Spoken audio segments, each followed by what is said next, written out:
مولانا صاحب یہ فرمائے کہ ایک تو آپ نے جیسے فرمایا کہ اجلاس تھا اور ایک اس میں جو پارلیمانی سیاست ہے اس پہ نظر ثانی بھی ایک نقطوں میں نقطہ شامل تھا. تو یہ آج کا جو اجلاس تھا اس میں عمومی رائے عمومی تاثر کیا پایا گیا؟ دوسری بات ہے کہ جیسے سندھ میں اکٹھے احتجاج کیا جا رہا ہے بہن دھاندلی کے خلاف GDA کے پلیٹ فارم سے، یہاں بھی کل بھی ANP کا جو ہے احتجاج ہے.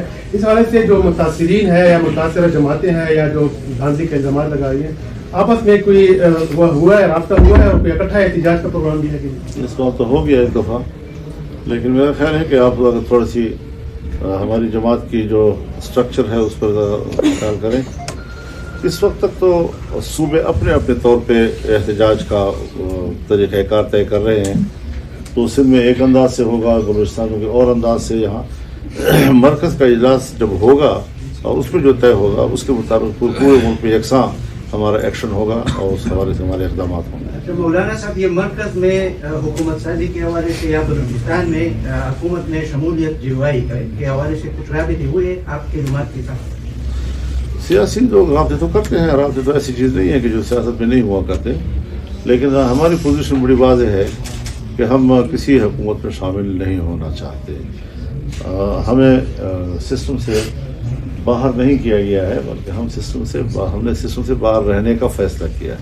مولانا صاحب اسیسمنٹ تو کیا ہوگا خیبر پختونخوا اسمبلی میں اور قومی اسمبلی میں کتنے ممبران ہیں جو آپ کے بنتے ہیں فارم 45 کے مطابق؟ یعنی آپ جیت چکے ہیں، آپ سے لیے گئے ہیں، آپ نے اپنے اسیسمنٹ کے مطابق کتنے ہوں گے؟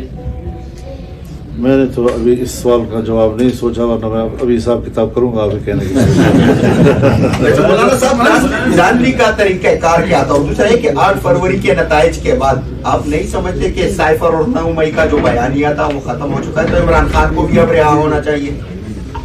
میں نے تو گرفتاری کے وقت ہی کہہ دیا تھا، آج تو میں نہیں کہہ رہا، گرفتاری کے وقت بھی کہا تھا کہ سیاست کا مزہ نہیں آ رہا، کہ میرا مخالف جو ہے وہ بندھا ہوا ہے اور میں آزاد پھر رہا ہوں، تو مقابلے کا مزہ نہیں آ رہا.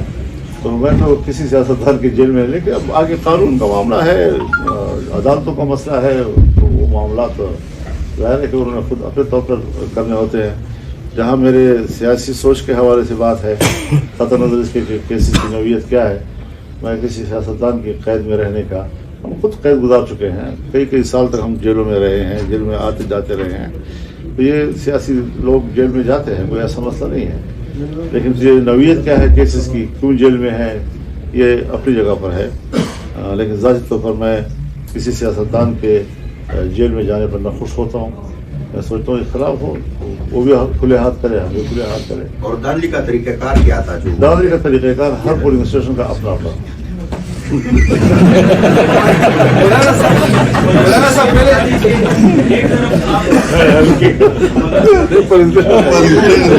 مولانا صاحب پہلے آپ جیل سے میں ایک بات کیا کرتے تھے کہ کچھ لوگ آپ کے پاس بیگ لے کے آئے، لیکن آپ نے ان کی بات نہیں مانی، پھر آپ کو تنہا کر دیا 18 کے انتخابات میں. اب 24 میں آپ کو پھر سے تنہا کر دیا، بعد میں کانفرنس جماعت میں سائڈ پہ کر دی گئی. پلین وہی والا ابھی بھی چل رہا ہے کہ نہیں؟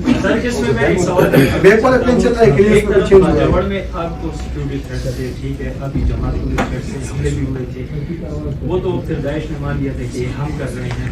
پھر یہی خان میں آپ پر نامعلوم افراد کی جانب سے فائرنگ ہوتی رہی آپ نے طرف سے، کیا اس سے ہم یہ تاثر لے سکتے ہیں کہ جان بوجھ کے یہ لوگ یہ کرتے رہے کہ اب حکومت میں نہ آ سکے؟ اور طرفہ تماشا یہ ہے کہ الیکشن جب گزر گیا اس کے بعد کوئی تھریٹ نہیں. تو یہ سارا آپ خود اندازہ لگائیں کہ کس طریقے کو اپنایا گیا، کہاں کہاں پر کیسے طریقے اپنائے گئے، کہ ہمیں گھر سے باہر نکلنے کی اجازت نہیں ہے. جس کو کامیاب کرانا ہے ان کے ساتھ گاڑیاں رکھ کر وہ علاقوں میں جاتے ہیں کہ جہاں سوچ بھی نہیں سکتا. تو ان کو پبلک سے ملنے کے مواقع مہیا کیے جا رہے ہیں، ان کو سہولتیں مہیا کی جا رہی ہیں. ہمیں کہا جا رہا ہے کہ آپ نے پبلک میں نہیں جانا، آپ کے لیے خطرہ ہے، گئے تو پھر ہم اس کے ذمہ دار نہیں ہوں گے. تو اس قسم کی چیزیں جو ہے یہ سارے وہی حربے ہوتے ہیں کہ آپ کو کس طریقے سے ناکام بنایا جاتا ہے اور کس طریقے سے آپ کے خلاف اتھارٹیز کو استعمال کیا جاتا ہے. یہ وہی چیزیں ہیں. جزاک اللہ. یہ ایک سوال کا جواب ہے کہ جیسا کہ آپ نے فرمایا کہ ہم ہر قسم کے انتخابات سے تعلق رہیں گے جو پارلیمنٹ میں ہو رہے ہیں. خیبر پختونخوا میں کل اسمبلی کا اجلاس ہے، تو جو اپوزیشن کی سائڈ کی جماعتیں ہیں ان سے بھی آپ تعلق رہیں گے. اپوزیشن لیڈر کے الیکشن میں بھی حصہ نہیں لیں گے، وہ وزارت اعلیٰ کے اس میں بھی نہیں رہیں گے. اس قسم سے جی ایسے ہی. میں ایک بات اور بھی آپ سے عرض کر دینا چاہتا ہوں میں نے ابھی دوستوں سے بھی کہا کہ مسئلہ کیا ہے, یعنی ہم کس کے لیے پرابلم ہے. یہ تو ہم تسلیم نہیں کرتے کہ ہمیں پبلک نے مسترد کیا ہے.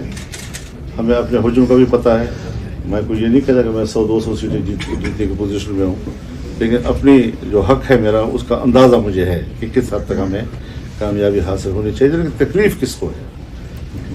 اگر ہم اسلام کی بات کرتے ہیں, اسلامائزیشن کی بات کرتے ہیں, اسلامی قانون سازی کی بات کرتے ہیں, تو یہ کس کے لیے پرابلم ہے؟ اگر ہماری بڑی طاقت اس ملے میں جاتی ہے تو پھر ہماری یہ نظریہ کس کے لیے مشکل پیدا کر رہا ہے؟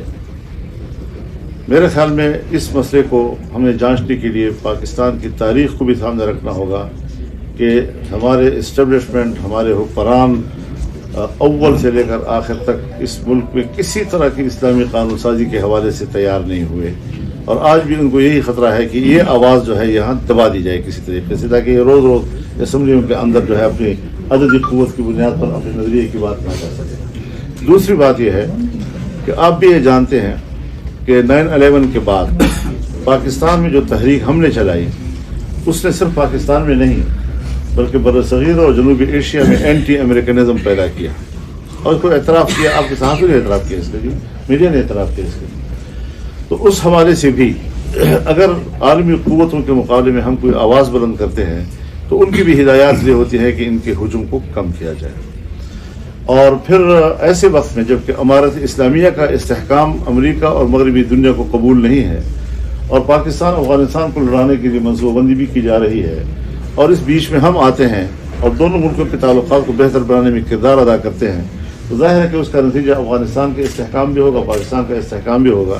یہ بھی ان کی نظر میں کھٹک رہا ہے کہ یہ پارٹی ہے کہ اس کو اتنا بڑا کردار نہ دیا جائے کہ وہ افغانستان کے اندر ہمارے اسلامیہ کے استحکام کا ذریعہ بنے.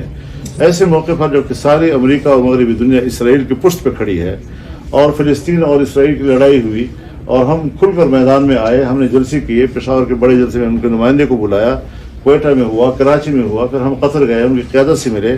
تو یہ بھی بین الاقوامی دنیا کو بڑا کھٹکا ہے کہ بھئی ایک قوت ایسی ہے کہ جو کھل کر اسرائیل کی مخالفت میں اور فلسطینیوں کے حق میں سامنے آ رہی ہے اور ہمارے لیے مشکلات پیدا کر سکتی ہے. تو ایسے لوگوں کو اسمبلیوں سے باہر رکھا جائے. یہ عوامل ہیں کہ جس کے بارے میں ہم یہ کہہ سکتے ہیں کہ ہماری وجود سے کس کس پر منفی اثر پڑ سکتا ہے. تو وہ سارے لوگ جن پر ہماری طاقت کا منفی اثر پڑتا ہوگا وہ اکٹھے ہو گئے ہیں ہمارے خلاف, اور انہوں نے ہمارے ہجوم کو کم کرنے کے لیے. اور آپ حضرات کی اطلاع کے لیے, الیکشن سے پہلے مجھے اطلاع ہو گئی تھی, الیکشن سے پہلے, کہ آپ کے لیے فیصلہ ہو چکا ہے کہ جمعیت کے ہجوم کو اور سکیڑا جائے. یہ الیکشن سے پہلے کیسے فیصلہ ہوتا ہے, اور وہی ہوا. تو آپ کو اندازہ لگا رہے اس سے. مولانا صاحب یہ بتائیں کہ جو افغانستان کا آپ نے دورہ کیا, کیا وہی وجہ بنی کہ جس میں آپ کو الیکشن میں ہرایا گیا؟ یہ وقت تک کیا کہتا رہا, سارے رات یوسف زلیخا کی قاضی صبح بھی زلیخا مر دیا. یہ جو اجلاس ہوا ہے, یا آپ کی طرف سے کوئی احکامات ہیں حاجی غلام علی صاحب کے لیے کیا کہ انہوں نے کیا کرنا ہے آگے, کچھ آئندہ کچھ دنوں میں؟ دیکھیے یہ کوئی مسئلہ ہے ہی نہیں, ایک آئینی منصب ہے, اور ہم اسموتھلی آگے جائیں گے. اگر یہ فیصلہ ہوا کہ بھائی ان کو, تو ہم اپنی کوئی پارٹی کا بندہ لانا چاہتے ہیں, کوئی اصرار نہیں ہے ہمارا, لیکن جماعت نے اس حوالے سے کوئی ایسی رائے قائم نہیں کی, نہ ہم اس کو کوئی سیاسی منصب سمجھتے ہیں کہ احتجاج مستعفی ہو جائیں. ایک ریاستی منصب ہے, آئینی منصب ہے, اور ہم اسموتھلی سمجھتے ہیں کہ اس پر ہم کوئی سیاست نہ کریں تو اچھا ہے. مولانا صاحب آپ نے جو باتیں کی تو ان کے جو مطلب بیرونی عوامل ہیں اس میں, تو پھر تو پی ٹی آئی اور آپ کا جو نعرہ ہے غلامی نامنظور والا, یہ مطلب مشترکہ ایک نعرہ ہے, تو ان نکات پہ کوئی اتحاد ہو سکتا ہے؟ یہ سوال ایسا ہے کہ اس دعوے کو پہلے ہم تسلیم کرتے ہیں یا نہیں کرتے, پہلے سوال تو یہ ہے. شکریہ جی, بہت شکریہ.